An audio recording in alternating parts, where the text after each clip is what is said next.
morning, sir. I am Peter A. from B-Screen 3rd year Charlie. Today, I will introduce and explain to you the parts and function of a manual vehicle.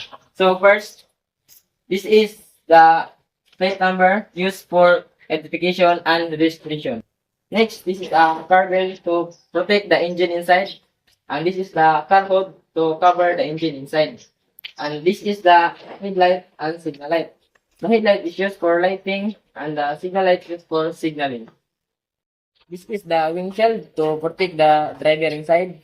And this is the wiper used for rainy season. And next, this is the clutch. This is used during gear shifting. And this is the brake. This is used to stop the vehicle. And this is the accelerator used for move the vehicle. And this is the steering wheel used for navigation. This is the horn. It is used for signaling. And this is the odometer to see on how the vehicle speed.